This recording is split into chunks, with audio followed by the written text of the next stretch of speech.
মানালিতে এসে প্রথম দিনেই ঘুরে দেখে নিয়েছিলাম ফেমাস কিছু temples, park and monastery.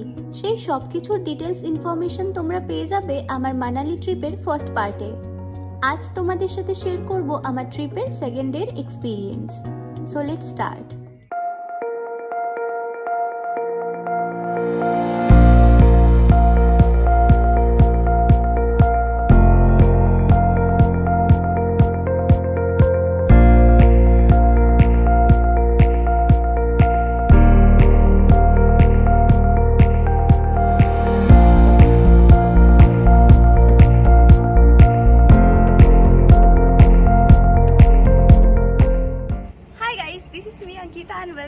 Welcome back to my YouTube channel from Manali day 2।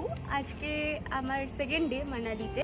আমার পিছনেই দেখতে পাচ্ছ বরফের একদম পাহাড় হয়ে রয়েছে।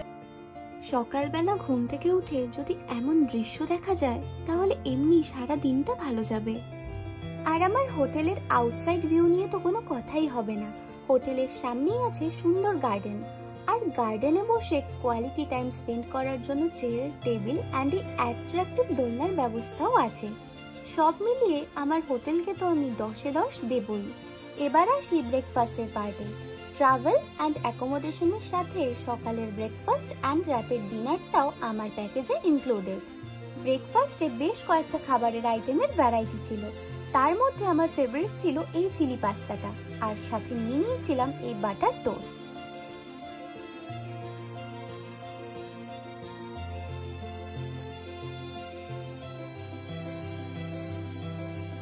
তো এখন আমি সাইট সিইং এর জন্য বেরোচ্ছি। কোথায় যাচ্ছি চলো আগে গাড়িতে উঠি, তারপর বলবো। বেরিয়ে পড়লাম আমার আজকের ডেস্টিনেশনের উদ্দেশ্যে, সোলাং ভ্যালি।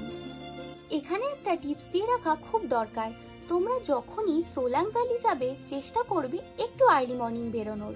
যত বেলা বাড়বে ততই ট্রাফিক জ্যাম বাড়বে, আর তোমাদের সাইট সিইং এর বেশিরভাগ টাইমটাই ওয়েস্ট হয়ে যাবে এই ট্রাফিক জ্যামে। আমিও সেম ভুলটাই করেছিলাম, তাই নিজের ব্যাড এক্সপিরিয়েন্স থেকেই তোমাদেরকে এই টিপসটা দিয়ে দিলাম। যাই হোক, অনেক ট্রাফিক জ্যাম ক্রস করে ধীরে ধীরে এগোতে লাগলাম সেই সাদা বরফে ঢাকা উপত্যকার দিকে। সোলাং ভ্যালির বরফে এনজয় করার জন্য এই snow jacket and boots must, কারণ ভ্যালির বরফে নিজেদের নর্মাল ড্রেস ভিজে যাওয়ার সম্ভাবনা থাকে। তাই এইরকম ওয়াটারপ্রুফ জ্যাকেট অ্যান্ড বুটসগুলো স্নো অ্যাক্টিভিটি করার জন্য খুবই হেল্পফুল। ভ্যালিতে যাওয়ার টাইমে রাস্তার দুই পাশে এমন অনেক স্টল আছে যেখান থেকে এই কস্টিউমগুলো রেন্টে পাওয়া যায়। আমিও আমার পছন্দ মতো একটা কস্টিউম সিলেক্ট করে ঝটপট পরে নিলাম। Let's go for Solang valley.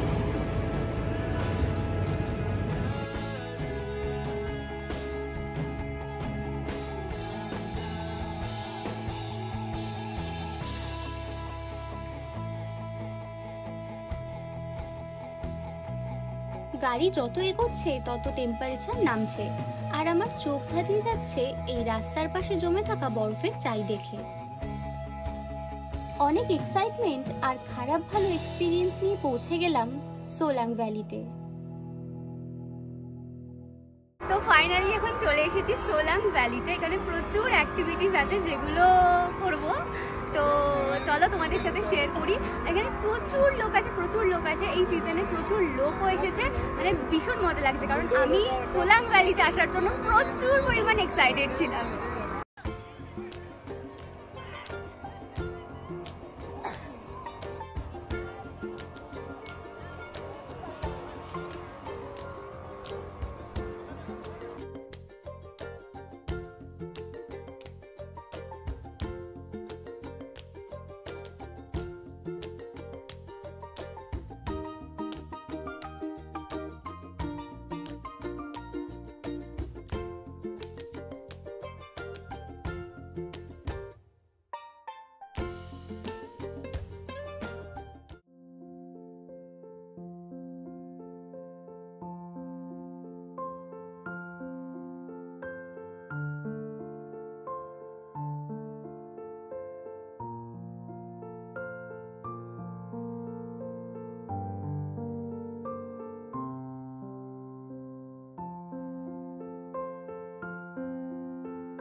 Solang ভ্যালিতে আসার বেস্ট টাইম হলো ডিসেম্বর থেকে মার্চ।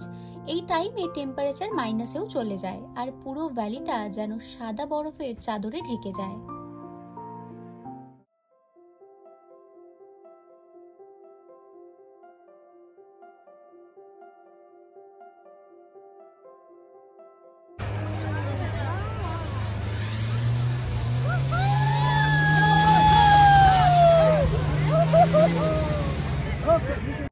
कैसा लगा आपको?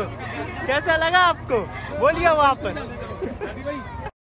এই সোলাং ভ্যালিতে কিন্তু অনেক রকমের অ্যাক্টিভিটিস আছে, টিউব রাইডিং, প্যারাগ্লাইডিং, এছাড়াও রোপওয়ে, আরও অনেক কিছু আছে। আমি টিউব রাইডিং করলাম, প্রথমে ভয় লাগছিল কিন্তু ভালোই লাগলো বেশ। তো তোমরা আসলেও করতে পারো।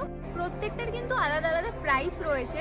টিউব রাইডিং, প্যারাগ্লাইডিংয়েরও আবার দুটো স্টেপ রয়েছে, একটা 3000-এর, একটা 1000-এর, এরকম কাছাকাছি রয়েছে। তো তোমরা আসলে কিন্তু করতেই পারো আর সোলাং ভ্যালিতে এসে প্রচুর আনন্দ করতে পারো। তো ভ্যালি ঘোরা আপাতত আমার হয়ে গেছে, এখন আমি বেরিয়ে যাচ্ছি আমার মানালির হোটেলে যাওয়ার জন্য। সারাদিন এই বরফে এনজয় করার পর একটু খিদে পেয়ে গেছিল, তাই ট্রাই করে নিলাম এই গরম গরম টেস্টি কর্ন।